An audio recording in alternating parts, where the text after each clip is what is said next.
Hey everyone, तो आज हम पढ़ेंगे इंटीरियर ऑफ द अर्थ के बारे में। इंटीरियर मतलब आंतरिक, अंदर, अर्थ मतलब हमारी पृथ्वी।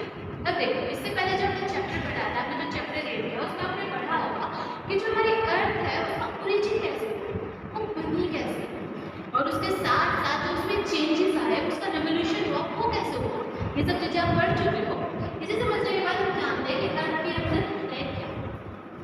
अब देखो एग्जाम्पल से जो हमारी ह्यूमन बॉडी है, वो जो एक्सटीरियर में देख रहे हैं सिर्फ पृथ्वी तो नहीं है, उसके इंटीरियर में भी तो कुछ है ना। फॉर एग्जाम्पल सबसे पहले कार्टिलेजेस आती है, उसके बाद हमारी स्केलेटन आता है, उसके अंदर हमारा ब्रेन, हार्ट, किडनीज, लंग्स, ये सब चीजें आ रही है, साथ मिलकर काम कर रही है, ये हमारी बॉडी है। ठीक है, ऐसी जो हमारी अर्थ है वो सिर्फ ये जो देख पा रहे हैं उतनी है, उसके अंदर भी बहुत कुछ है। ठीक है, अगर मैं आपको समझाऊं तो देखो, जो हमारी अर्थ है ना, उसका इंटीरियर पार्ट 3 लेयर्स में डिवाइड होता है। ठीक है, सबसे ऊपर वाले को बोलते हैं क्रस्ट। ठीक है, उसके बाद आ जाते हैं मैंटल,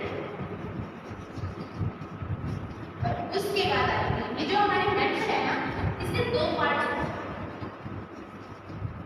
और जो कोर है इसके भी 2 पार्ट हैं।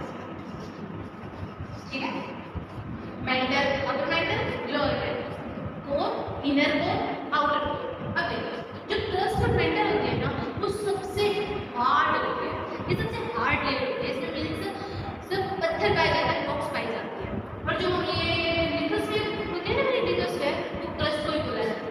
ठीक है, और जो ये हमारी इंटीरियर की लेयर्स है, इसकी जो डेप्थ है वो है 687 किलोमीटर, और अगर हम एनसीईआरटी के अकॉर्डिंग चले तो ये 670 किलोमीटर या 63878 किलोमीटर, बस इतना ही है। इस नंबर से तो करके बेटा, बट आप इतना मान सकते हो कि 671 किलोमीटर की डेप्थ है।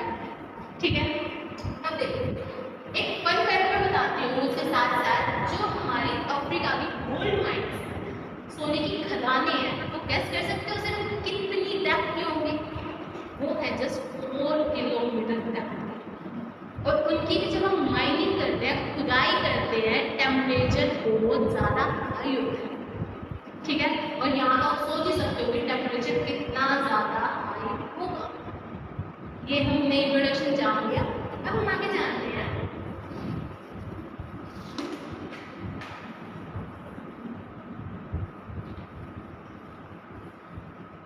हमने समझने के लिए ह्यूमन बॉडी का एग्जाम्पल लिया था, एक बार दोबारा लेते हैं। जब हमें ह्यूमन बॉडी का इंटीरियर जानना होता है तो हम खुद तो नहीं जान सकते उसको, हम नेकेड आई से तो जर्म्स तक नहीं देख सकते, ये तो इंटीरियर है हमारी ह्यूमन बॉडी का, उसे तो कैसे पता चलेगा? उसके लिए हमारे डॉक्टर्स हेल्प करते हैं, अपनी मशीन्स हेल्प करती हैं। ठीक है, अब ऐसे ही जो हमारी अर्थ है, इसके इंटीरियर को जानने के लिए हम जिसका यूज करते हैं वो सोर्सेज हैं। एक तो है हमारे प्लैनेट, जिनको हम नेचुरल भी बोल सकते हैं। ठीक है, दूसरा है हमारा इंटरनेट, जिसको हम आर्टिफिशियल भी बोल सकते हैं,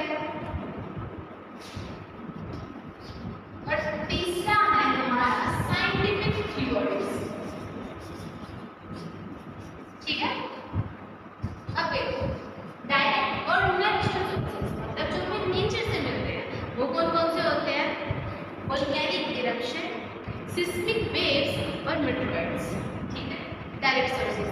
इनडायरेक्ट सोर्सेज में आ जाता है हमारा टेम्परेचर, डेंसिटी, प्रेशर और साइंटिफिक थ्योरीज। आपने पढ़ा होगा लास्ट चैप्टर में, जो हमारी पृथ्वी है उसका ओरिजिन कैसे हुआ, उसके लिए हमारे अलग अलग ज्योग्राफर्स ने अलग अलग थ्योरीज दी थी।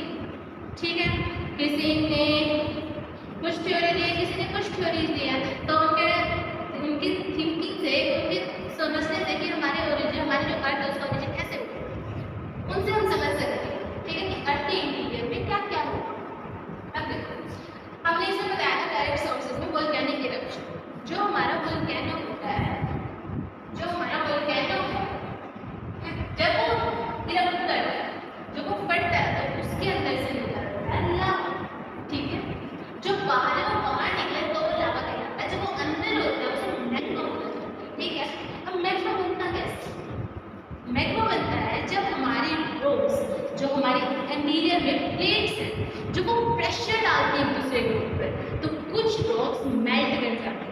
और जब वो मेल्ट करती है उनसे बन जाता है मैग्मा, और जब वो मैग्मा इरप्ट करके बाहर निकले उसे बोला जाता है लावा। ठीक है, और जब वो लावा बाहर निकलता है आपको ये तो पता ही होगा कि वो बहुत ज़्यादा गर्म होता है, और गर्म होने का मतलब क्या है, अर्थ के इंटीरियर में टेम्परेचर बहुत ज़्यादा हाई है। ठीक है, ये पता चलता है अर्थ के इंटीरियर में रॉक्स भी है, लिक्विड भी है, ये क्लियर हो। एक अब उसके बाद आ जाता है हमारा सिस्मिक वेव्स।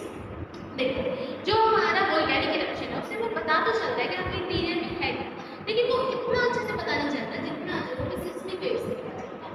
सिस्मिक वेव्स होती है हमारी P wave, S wave, L wave.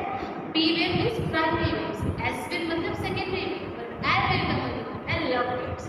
ये जो इनके ज्योग्राफर थे जिन्होंने इसे रिसर्च किया था उनका नाम लव था, इसलिए इसका नाम लव वेव। ठीक है, अब देखो प्राइमरी वेव अगर डिटेल में पढ़े तो जो सिंपल बताते हैं इनकी वजह से हमारे अर्थ वेव्स आती है। ठीक है, बस जो उनका प्रेशर होता है वो थोड़ा कम हो जाता है। प्राइमरी में क्या होता है, ये हल्के फुल्के होते हैं, इतने ज़्यादा मतलब इतने ज़्यादा कभी कभी फील होता है कि हम बोलते हैं अर्थ में ना हल्का होते हैं। सेकेंडरी वेव में क्या होता है, सेकेंडरी वेव में थोड़ा सा ज़्यादा डिस्ट्रक्टिव हो जाता है, और एल वेव में सबसे ज़्यादा। ठीक है, उसके बाद आता है फ्लूइड्स का मतलब क्या होता है कि उनका भी नाम है ये जब हमारी धरती पे गिरता है तो एक हिसाब से इम्पैक्ट तक जाता है, और जब इम्पैक्ट तक जाता है और साइंटिस्ट इन्हें पढ़ते हैं तो उन्हें पता चलता है कि जो मेट्रॉइड्स होते हैं उनके प्याज की तरह लेयर्स होते हैं। जैसे हमने पढ़ा था हमें हमारे जो अर्थ का इंटीरियर है उसकी लेयर्स होते हैं। ठीक है, मेट्रॉइड्स की भी ऐसे ही होते हैं, और जो मेट्रॉइड्स है उसमें मेन होता है आयरन हो गया।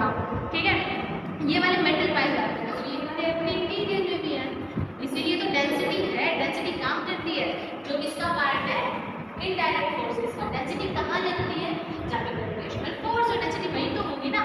ठीक है, उसके बाद आ जाते हैं हम इनडायरेक्ट में। इनडायरेक्ट में मतलब आ जाता है हमारा टेम्परेचर हो गया, उसके बाद हमने बताया था टेम्परेचर के अलावा डेंसिटी हो गया, डेंसिटी के अलावा प्रेशर हो गया, इन्हें हम बाद में डिस्कस करेंगे। बट थ्योरीज आ जाते हैं, जो हमारे साइंटिस्ट ने थ्योरीज दी है कि हमारी अर्थ ऐसे बनी है, ऐसे बनी है।